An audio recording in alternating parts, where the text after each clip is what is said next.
আসসালামু আলাইকুম সুপ্রিয় শিক্ষার্থী বন্ধুরা, আশা করি ভালো আছো। আজকে আমি তোমাদের সামনে নিয়ে এসেছি 2025 সালের রাজশাহী পট্টি। আমরা আলোচনা করব আমাদের সাফিক্স এবং prefix. There are various forms of physical exercise. এই জায়গাতে আমরা দেখতেছি যে এখানে ফর্ম শব্দটি রয়েছে, এই ফর্ম শব্দটি রয়েছে নাউনে। ফর্ম শব্দটি আছে নাউনে, নাউনের আগে আমরা বসাইতে হবে অ্যাডজেক্টিভ। ভ্যারি, এই শব্দটির অ্যাডজেক্টিভ হচ্ছে ভ্যারিয়াস।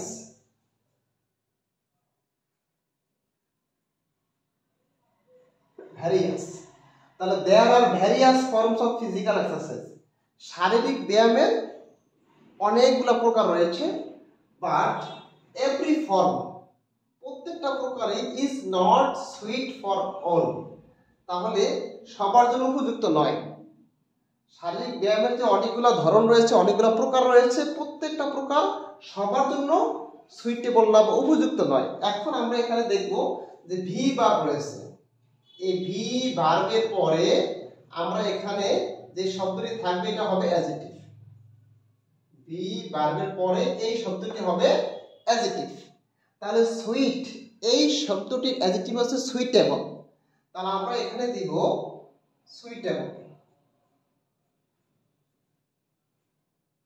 তাহলে every form is not suitable for all, সবার জন্য প্রযোজ্য নয় বা উপযুক্ত নয়। ওয়াকিং, হাঁটা, ইজ গুড, ভালো, ফর অল, সবার জন্য, তাহলে হাঁটাটা সবার জন্য ভালো। ইন দ্য মর্নিং, সকালে, the fresh air is avail, এখানে আমাদের রয়েছে বি ভার্ব। এই বি ভার্বের পরে একটি শব্দ থাকলে আমরা এটাকে অ্যাডজেক্টিভ করব।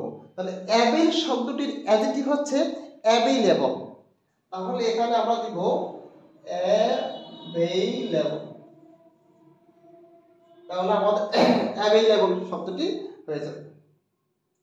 তাহলে বি ভার্বের পরে এখানে হবে অ্যাডজেক্টিভ, এই জন্য আমরা অ্যাভেইল শব্দটাকে অ্যাডজেক্টিভ অ্যাভেলেবল করব। এরপরে আমরা দেখতেছি সো ইট ইজ বেনিফিট, এখানে রয়েছে বি ভার্ব ইজ।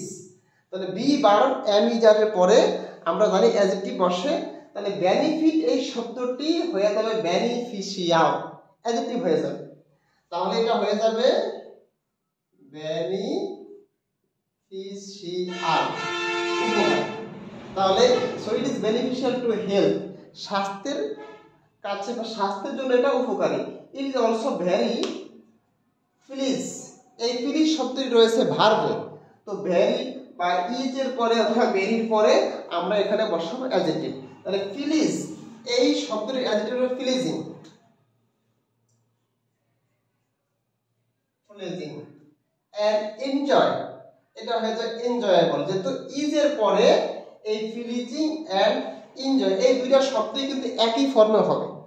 এন্ড এর আগের শব্দটা যেই ফর্মে হয়েছে, এন্ড এর পরের শব্দটা ঠিক একই ফর্মে হবে।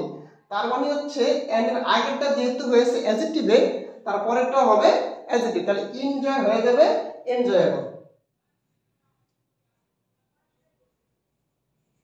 উপভোগ্য।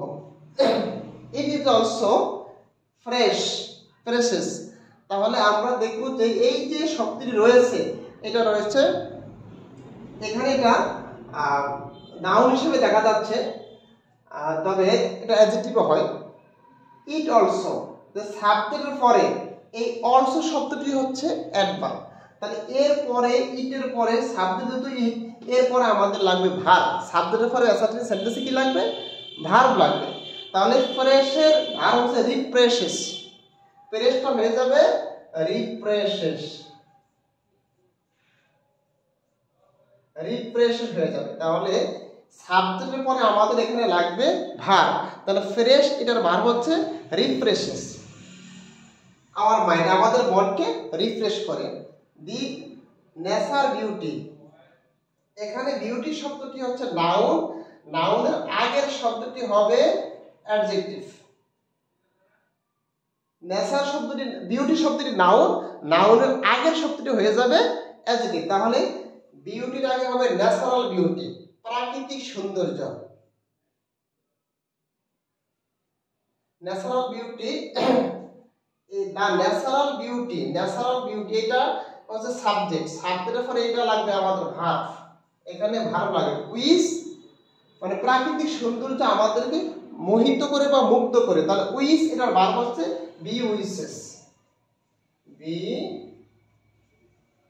উইচেস হবে, আমাদেরকে মোহিত করে বা মুগ্ধ করে, তাহলে উইচ শব্দটির ভার্ব হচ্ছে বি উইচেস। We become health and wealth, আমরা হই, বিকাম হচ্ছে linking verb, linking verb, become হচ্ছে একটা লিঙ্কিং ভার্ব, যেমন am, is, are, was, were, be, আবার বিকাম, এই শব্দগুলোর পরে সাধারণত অ্যাডজেক্টিভ হবে। তাহলে হেলথ এটা হলো নাউন, এই নাউন শব্দটির অ্যাডজেক্টিভ হচ্ছে হেলদি, এইচ ই এ এল টি এইচ ওয়াই, হেলদি, তাহলে এখানে হয়ে যাবে হেলদি। তারপরে বিকাম এটা লিঙ্কিং ভার্ব, লিঙ্কিং ভার্বের পরে আমাদের অ্যাডজেক্টিভ বসাতে হবে। এইভাবে আমরা যদি অর্থ সহকারে এবং আমাদের গ্রামারের যে রুলটা রয়েছে এই রুল সহকারে আমরা যদি বুঝে পড়ি, তাহলে ইনশাল্লাহ আমাদের পরীক্ষাতে কোনো ভুল হওয়ার সম্ভাবনা থাকবে না। তো আমাদের সাথে থাকার জন্য সবাইকে ধন্যবাদ জানাচ্ছি। আল্লাহ হাফেজ।